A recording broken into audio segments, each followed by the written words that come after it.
Bine ați venit, dragilor din Zodia Berbec, oriunde v-ați afla în această lume. Suntem din nou împreună la o nouă lectură generală pentru luna iulie a acestui an 2026. Așa că, dragilor, toți cei care aveți nu doar soarele, ci și luna, Venus sau poate ascendentul în Zodia Berbec, această lectură este de asemenea și pentru voi. Ca de fiecare dată, nu uitați, este o lectură general colectivă, așa că vă rog să luați decât ce va rezona cu voi. Și, desigur, înainte de a începe lectura propriu-zisă, după cum bine ați văzut, am simțit nevoia să vă mulțumesc celor care sunteți de foarte mult timp alături de mine și care, la fiecare lectură pe care eu o public, voi nu lipsiți. De aceea am pus și, înainte de a începe, am pus acea etichetă, e ca un gest, zic eu, frumos de mulțumire pentru cei mai aprigi abonați ai mei. Oricum, eu le mulțumesc tuturor, inclusiv celor care nu apar în acea mică listă. Vă mulțumesc tuturor pentru suportul vostru, pentru fiecare like, fiecare comentariu, fiecare gest de apreciere și fiecare gând bun care vine din partea voastră, așa că mii și mii de mulțumiri tuturor. Cei care sunteți noi aici pe canal, vă urez bun venit, iar dacă la finalul acestei lecturi simțiți că ați rezonat sau pur și simplu v-a plăcut, nu uitați, dragilor, să vă abonați. Este gratuit și în felul acesta nu veți pierde niciuna dintre lecturile mele. Zise toate acestea, haideți să începem așa cum v-am obișnuit, să vedem cum va fi luna iulie din punct de vedere astrologic, foarte pe scurt, nu vreau să vă plictisesc nici cu date tehnice pe care poate mulți dintre voi nu le înțelegeți, dar desigur trebuie să știți că tarotul are o legătură și cu partea astrologică. Așa că luna iulie, dragilor, este o lună care cumva continuă energia de la sfârșitul lui iunie. Așa că este o perioadă în care poate mulți dintre noi vom simți nevoia să ne oprim puțin, să privim în urmă, să înțelegem mult mai bine ce am învățat din experiențele recente. Așa că iulie este o lună care pur și simplu ne invită să gândim mai mult, să tragem concluzii importante, să aflăm cine suntem, încotro vrem să mergem și de asemenea să ne dăm seama ce nu mai este potrivit pentru noi. Este o lună în care pot apărea momente în care lucruri se clarifică, apar răspunsuri, mai ales dacă am traversat perioade de incertitudine. Așa că pot apărea, de exemplu, nu știu, situații care merită chiar atenția voastră, să o privite un pic cu mai multă maturitate, cu mai multă sinceritate. În ceea ce vă privește pe voi, strict pe voi, dragilor din Berbec, luna iulie pare să fie o perioadă de reașezare, de clarificări ale unor aspecte care țin de viața voastră personală, de familie și de direcția voastră în general, așa către viitor. Deși veți avea dorința asta de a merge înainte, de a începe ceva nou, iulie vă cere mai întâi să înțelegeți anumite lecții, să încheiați anumite capitole care încă își mai fac simțită prezența. Dacă vorbim de muncă, e posibil să simțiți nevoia să reevaluați anumite situații profesionale, anumite planuri, obiective, da? Nu este exclus să vă apară și anumite schimbări de strategie, modificări de program sau pur și simplu anumite discuții care sunt unde voi trebuie să aveți destul de multă răbdare, dar și atenție. A doua parte a lunii pentru voi aduce un pic mai multă limpezime, mai multă claritate în gândire și posibilitatea ca voi să vedeți mult mai bine direcția în care chiar merită ca voi să investiți energie și în care să depuneți un efort din punct de vedere profesional. Pe plan financiar, accentul cade mai mult pe organizare, pe prudență.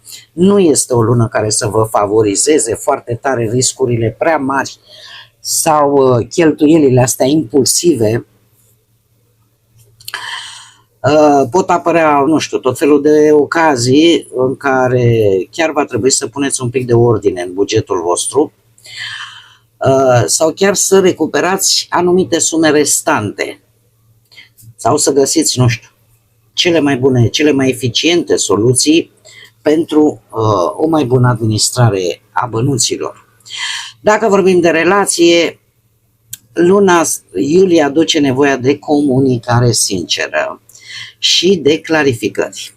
Unde? Păi nu știu, pe niște aspecte care tot au fost evitate, tot au fost amânate, iar unele cupluri să știți că chiar puteți avea conversații importante despre viitorul relației voastre, iar alții dintre voi pot să înțeleagă mult mai bine cam ce funcționează în relația voastră și unde trebuie schimbat câte ceva pentru a avea un pic mai mult, pentru ca relația în sine să fie un pic mai echilibrată. Cei singurei, voi, dragilor, traversați o perioadă în care o să vă reevaluați așteptările vis-a-vis de viitoarea voastră pereche, să zicem așa, da? Modul în care voi priviți iubirea, există posibilitatea să apară o persoană din trecut sau niște amintiri din trecut, care încă mai au ceva de spus acolo în sufletul vostru, iar spre finalul lunii iulie, energia voastră devine un pic mai favorabilă întâlnirilor, deschiderii către persoane noi, însă de data aceasta cu mai multă maturitate, cu mai mult discernământ decât ați făcut-o până acum. Așa că, dragilor, cam pe scurt, acestea au fost energiile din punct de vedere astrologic. Acum, haideți să vedem care sunt și energiile aduse de către cărți și în special de către oracolul frunzelor de ceai. Și avem prima săptămână, ce e important de știut, așa să ne formăm o imagine, da? Avem elefantul, se pare că ori o călătorie lungă, fie ea fizică sau mentală, te va face mult mai înțelept, înțeleaptă, vei ajunge de fapt mult mai înțeleaptă la sfârșitul ei. Deci poate să fie strict o călătorie lungă fizic, da? Sau una mentală care te va lumina, să spunem, și îți vei da seama de niște lucruri mult mai bine. A doua săptămână avem cărarea banilor. Se pare că cărarea banilor te așteaptă să o găsești. O oportunitate tare bună pe care dacă voi veți ști să profitați de ea, chiar puteți obține și niște bănuți importanți, aș zice eu. Cea de-a treia săptămână avem curcubeul. Se pare că în mare parte dificultățile sau situațiile dificile pe care le-ați avut până acum încep să se cam termine sau să încep să se rezolve. Cea de-a patra săptămână, aici vă întristează ceva, o părere de rău personală vis-a-vis de cineva sau de ceva. Ceva care vă creează o stare de tristețe. Ori auziți ceva de vreo situație, de vreo persoană, dar îți creează, sau poate pur și simplu, voi, către sfârșitul lui, în ultima săptămână din iulie, veți fi foarte sensibili la lucruri care vă afectează, să spunem așa, emoțional. Veți fi foarte sensibili. Haideți să vedem și care este energia generală pentru dragii mei din Berbec în luna iulie. Energia generală, ia să vedem. Uf, ce mari sunt. Sunt multe energii a lunii. Facem așa. Este un tip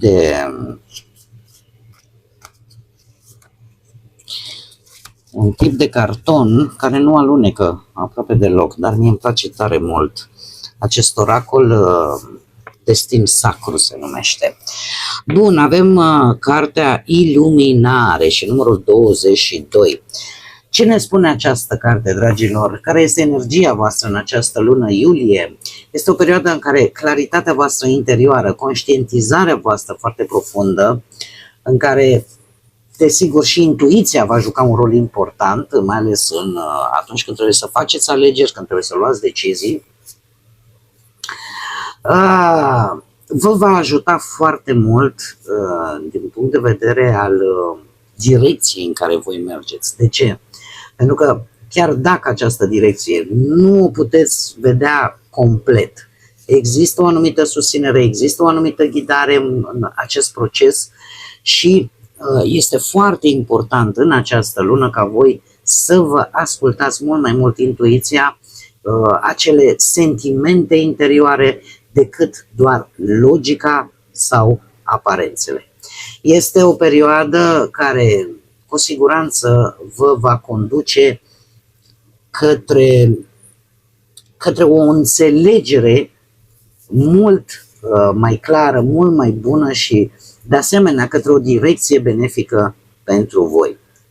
Așa că nu vă bazați doar pe ce vedeți, folosiți-vă și intuiția, folosiți-vă și ceea ce vă transmite interiorul vostru.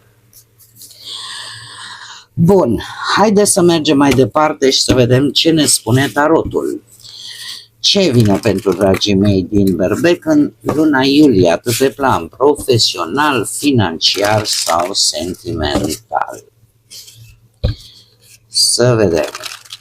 Am văzut că ideea, această energie nu se contrazice deloc cu partea astrologică, în care într-adevăr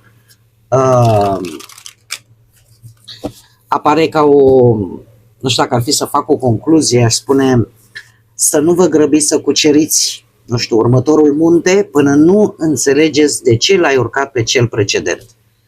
Da? Pentru că ceea ce voi sunteți obligați să înțelegeți acum în această lună vă poate schimba direcția mai mult decât orice direcție grăbită, orice decizie și alegere grăbită. Așa că haideți să vedem acum ce ne spune totuși și tarotul. Și începem desigur cu partea profesională. Partea profesională, un 10 de monede, steaua, zodia vărsător și un 8 de bâte. Lucrurile să știți că se vor desfășura foarte, foarte rapid, mai ales către sfârșitul lunii. Avem un 10 de monede. Un 10 de monede pe partea muncii arată o perioadă în care voi puneți energie să învățați, să vă perfecționați. Aveți o muncă constantă care se pare că aduce rezultate în timp. Poate că v-ați specializat deja într-un anumit domeniu, încercați să vă perfecționați mult mai bine pe o anumită abilitate profesională sau pur și simplu să lucrați foarte concentrat la ceva ce este de interesul vostru. Steaua în această situație se pare că ori veți găsi un job mai potrivit pentru voi, ori după o perioadă dificilă la locul de muncă apare în sfârșit și o situație mai bună, apare acea luminiță de la capătul tunelului. Cert este că e ceva care o să vă aducă satisfacție și care vă ajută să vă recâștigați încrederea în propriile voastre abilități, în ceea ce știți voi să faceți mai bine. Că începeți poate un proiect nou personal, că vă implicați în tot felul de activități care chiar vă plac să le faceți, da? Proiecte creative, activități care, nu știu, chiar pot ajuta oamenii, de ce nu? Și asta cu precădere pentru cei care aveți poate și un ascendent în zodia vărsător. Acest top de bâte în această situație vorbește de proiecte care se mișcă rapid, schimbări, vești importante, aprobări rapide pentru un job sau pentru un proiect, un plan, decizii neașteptate la locul de muncă sau legate de cariera voastră profesională, chiar și o extindere bruscă care va cere un răspuns la fel de rapid. E o contradicție pentru că, din câte am văzut, Cu această energie, paradoxal, vi se, cum să spun eu, vi se cere totuși să fiți destul de atenți, da? Să nu vă pierdeți atenția și în același timp nici să luați decizii sau alegeri impulsive. Totuși, din câte văd eu aici, pe partea asta profesională, eu zic că se pot face într-un mod și rapid, dar și bine gândit. Adică să vă ascultați și un pic și intuiția, care chiar vă poate și salva sau chiar vă poate face să luați niște decizii benefice pentru voi, pe planul ăsta, cel puțin profesional. Dacă vorbim de bănuți, avem un 2 de bâte, un 4 de cupe și un as de bâte. Acțiuni. Acțiuni. Haideți să vedem. 2-ul de bâte, aș zice că posibil să aveți un venit din ceva ce voi ați planificat cu grijă.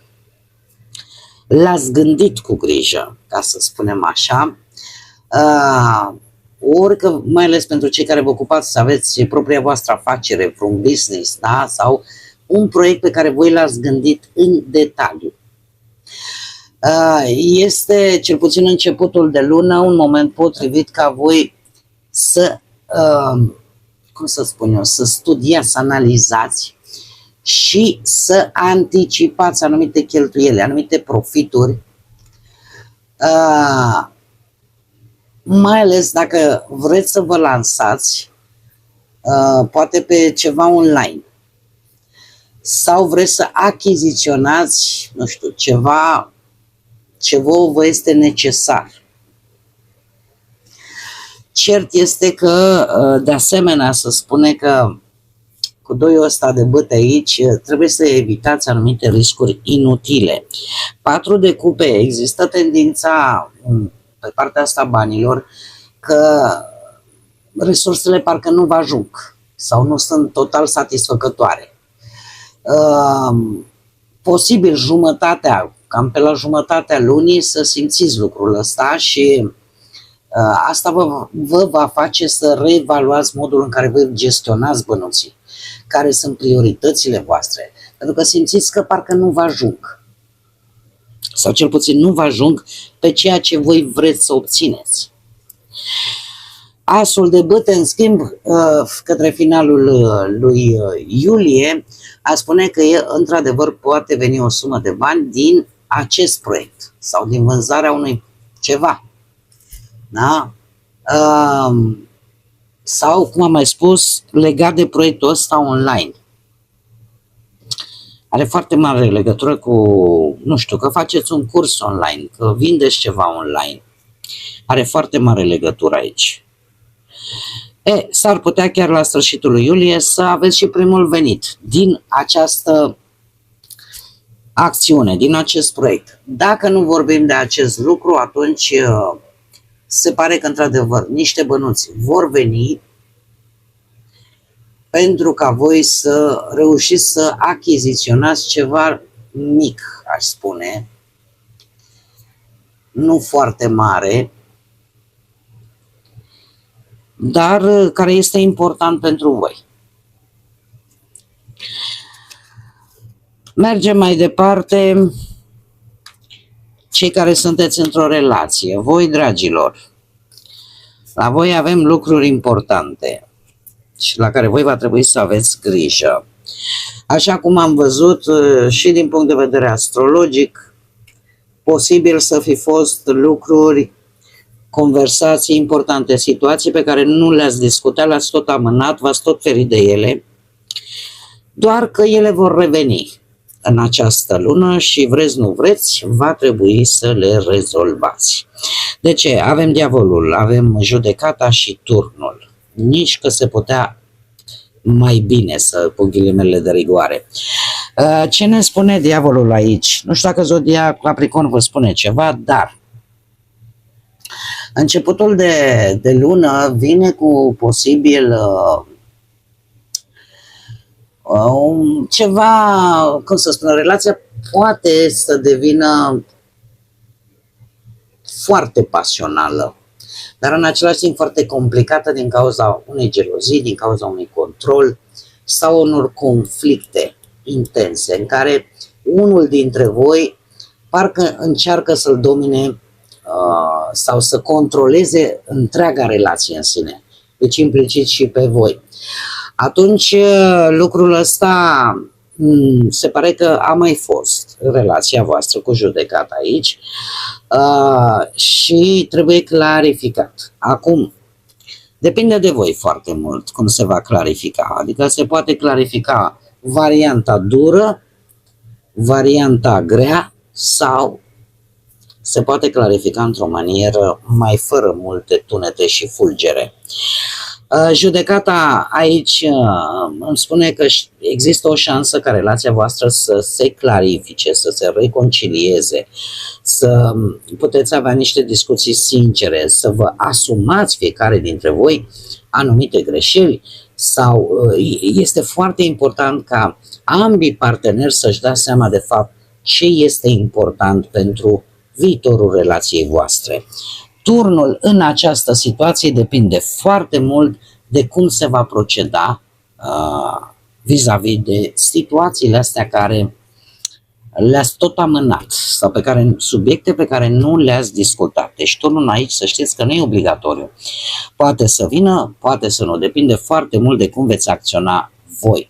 Iar turnul în cazul în care mergeți pe drumul cel greu și sinuos, în această situație poate apărea o ceartă puternică, poate apărea desigur o revelație importantă, aflarea a ceva ascuns sau pur și simplu relația poate să treacă printr-o criză care vă va obliga nu numai pe voi, ci și pe partenerii voștri să schimbați modul în care funcționează relația voastră.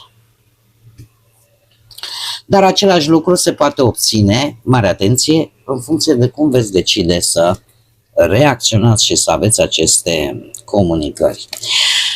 Cei care sunteți singurei, la voi, dragilor, să știți că schimbarea vine către sfârșitul lunii. Avem un 10 de bâte, e o greutate mare care voi o tot duceți în spate, se va simți chiar și la începutul lunii. Dar după cam pe la jumătate, lucrurile se schimbă un pic. De ce? Pentru că apar șanse. Apar șanse de întâlnire cu oameni care pur și simplu să vă schimbe perspectiva și să aducă așa un pic de entuziasm. Posibil să mergeți la vreun eveniment social sau, nu știu, să fiți prinși, ca să spunem așa, într-un proiect comun. Cert este că apare posibilitatea de oameni noi, relații noi și nu e întâmplător, să știți, cumva era momentul să se întâmple cu roata destinului aici.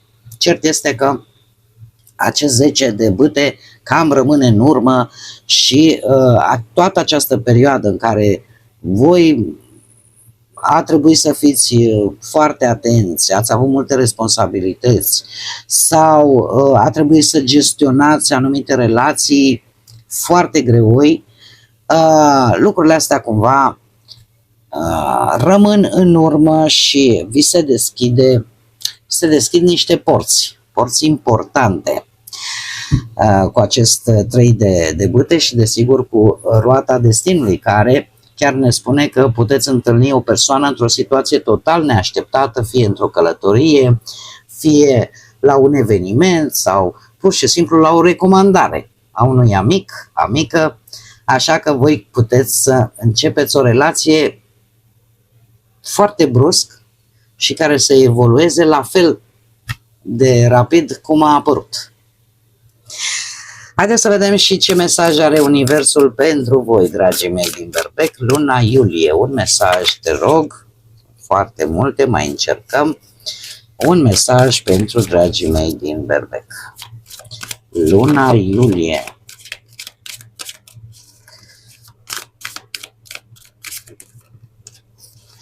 Cred că avem două, ia să vedem.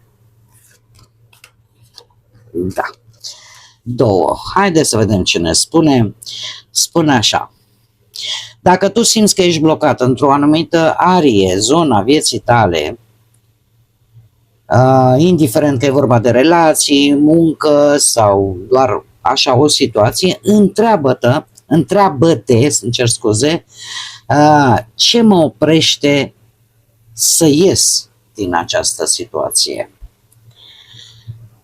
Da, a părăsi o relație, o situație sau ceea ce e de interesul tău, de multe ori îți dă teamă, dar câteodată este acel pas potrivit pe care tu trebuie să-l faci. Așa că fiți curajoși, noi suntem alături de voi. E vorba de mesajul Universului, al divinității, asta în funcție de fiecare ce credință are.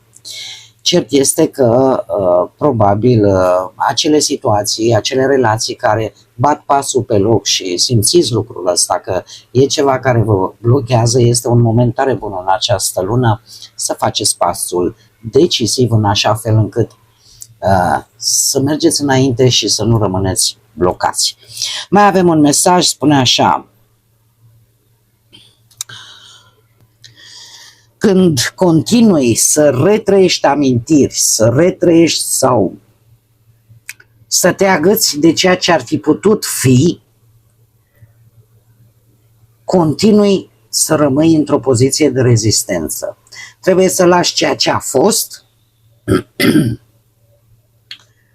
să te inspire către un nou mod de viață, dar nu permite ca acest lucru să te limiteze și să determine ceea ce poate fi acum.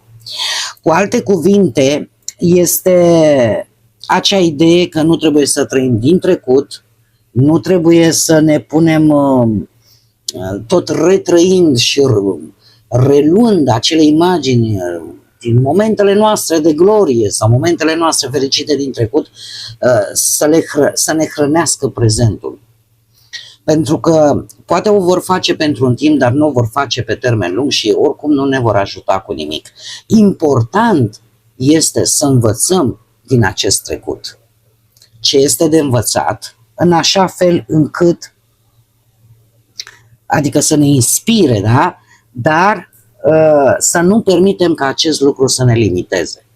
Să nu permiteți ca toate aceste lucruri să vă facă să bateți pasul pe loc. Pentru că trecutul, dragii mei, nu-l mai schimbă nimeni. Trecutul e trecut și acolo rămâne. Singurul lucru care poate să ne ajute este să învățăm lecțiile înțelepte din acel trecut. Bun, dragii mei, cam aceasta a fost lectura generală. Noi oricum o să ne vedem și la lecturile săptămânale ale lunii iulie, așa că eu vă mulțumesc tare mult că ați fost alături de mine și până data viitoare când ne vom reîntâlni la o nouă lectură, nu uitați, suflete frumoase, să gândiți înalt, să zburați înalt și desigur să lăsați ca pacea, liniștea, credința și lumina să vă însoțească la fiecare pas.